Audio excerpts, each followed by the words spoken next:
Alright, listen. A lot of people have been getting into Kate Bush and Metallica's music because of Stranger Things. Most of these people have never even heard of Kate Bush, and now they're blasting her song on their social media, in their cars, and I've got one thing to say about it. Why would anyone have a problem with that?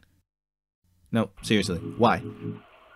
Welcome to the review desk, and today we're going to talk about gatekeeping. Let me begin by telling you a little bit about myself, dear viewer. I am a huge fan of comic books. I've been reading them since I could read, and I wouldn't be who I am today without them.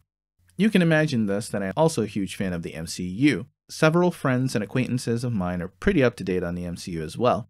In April of 2019, I had just gotten my hands on tickets for Endgame.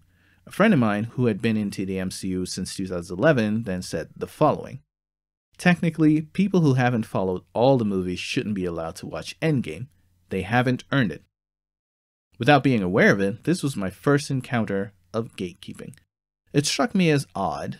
Gatekeeping is the practice of controlling and usually limiting access to something. This can range from movies to comics to video games and to music, as this issue has pointed out. Gatekeeping has been rearing its ugly head a lot in many fandoms, and it really makes no sense. For those of you unfamiliar with the Stranger Things controversy, it revolves around two songs used in key moments from Season 4. I'll avoid spoilers and won't discuss these moments in detail.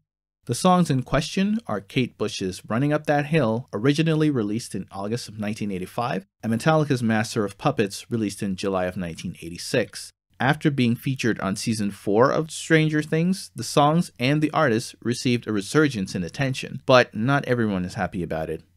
On platforms like Twitter, longtime fans have stated their disapproval of these so-called new fans on the bandwagon. One user posted, "Sorry Metallica for all the fake Stranger Things fans."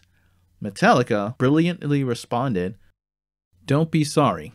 Everyone is welcome in the Metallica family. If they like puppets, chances are they'll find plenty of other songs to get into." But the best line of their response was, "All of you started at ground zero at some point." How can you call yourself a fan and be upset when your favorite artist is being embraced by a batch of people who might even become longtime fans? And even if they don't, the fact that they acknowledge the quality of that one song only works in the artist's favor. To illustrate, Master of Puppets was streamed 17.5 million times on Spotify in the week of that episode's release. Thanks to the fact that Kate Bush owns all the rights to her music through her own record label, she's earned $2.3 million in revenue.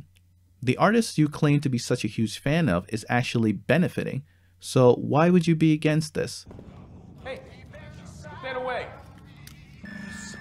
Hey, listen to me, you big blue bastard. Take those headphones off. That's mine. Those belong. Impound that tape, and that player is mine. Hooked on a feeling. Blue Swede, 1973. That song belongs to me. Look, I get it. You grew up with this music. It's intertwined with memories of events that you'll cherish all your life. But claiming a franchise for yourself denies others from having those very same experiences you hold so dear. Every franchise is big enough to cherish older fans and welcome newer ones at the same time. Even if we have been fans of something much longer, regardless of how highly immersed in it we are, it does not give us the right to determine who should and should not have access to it. That's like me saying anyone who doesn't read comics has no right to watch the movies. Then Kevin Feige would say the same thing that Metallica did. We all started at ground zero at some point. Who is that? See, this is why you can't just hang out with Mike all the time. This is Wonder Woman, aka Princess Diana. She's from Paradise Island, which is like this hidden island where there are only women Amazon warriors. Whether you're a longtime subscriber or new to the channel, thank you for watching. See you next time.